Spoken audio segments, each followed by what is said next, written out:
এমরা সহেল সৈয়দপুর এমরা নারায়ণপুর বাজারে তাদের বাড়ি। এই সহেল শালা সিটিং বড় সিটিং বাটপার শালা। শালার ভাত খাইতে ফান্তা ফুরায়, অথচ 2-4টা গাড়ির মালিক বলে দাবি করে। আত্মীয় স্বজনের এর গাড়ি সের গাড়ি। এই শালা তার মেয়ে বিয়ে দিয়ে তার জামার জীবনটা সহ ধ্বংস করে দিয়েছে। কত মানুষের জীবন যে ধ্বংস করে দিয়েছে, কত মানুষকে যে পথে বসিয়েছে, কত মানুষকে যে ভিখারি করে দিয়েছে, এই একমাত্র আল্লাহ জানে। এই শালাকে আমি রাঘু বোয়াল বলি। একটি পুকুরে একটি বোয়াল মাছ থাকলে যেমন গুড়া মাছ থাকে না, অন্য কোনো মাছ থাকে না, ঠিক এই শালা হচ্ছে তেমন। এই শালা যে এলাকায় থাকবে সেই এলাকায় কোনো মানুষ শান্তিতে থাকতে পারবে না। এই শালা যেখানে যাবে সেইখানে কোনো মানুষ শান্তিতে থাকতে পারবে না। ওই এলাকার মানুষ তার বাটপাড়িতে যে পড়বে সে ধ্বংস হয়ে যাবে, সে নিঃস্ব হয়ে যাবে।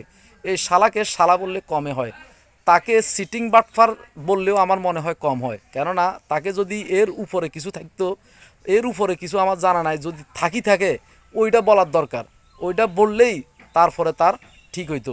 তারপরে ঠিক হবো না। এই শালার জুতা দিয়ে যদি কোনো দুই গেলে সারাদিন ফিরেলেও এই শালার লজ্জা নাই। এই শালার চোখে আল্লাহ লজ্জা দেয় নাই। তার বাবা নাকি হজ করে এসছে, তার ভাইয়ে ডিস্ট্রিবিউটার ব্যবসা করে।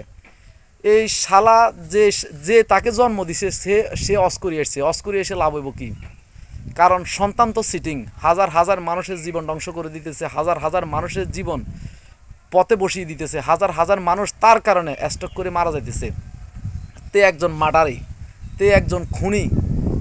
তে যদিও হাতে খুন না করে, কিন্তু কারণটা হচ্ছে তেই যে মানুষের জীবন ধ্বংস করে দিচ্ছে, মানুষের কাছ থেকে অর্থ হাতিয়ে নিচ্ছে।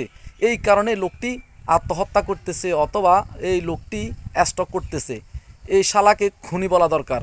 তাকে মামলা 10টা 20টা মামলা একসাথে দিয়া তাকে সারা জীবনের জন্য জেলে এমনভাবে ভাঙ্গি পড়ে দেওয়ার দরকার, এই শালার পুত যেন আর জিন্দিগিতে জেল থেকে বাড়িতে না পারে।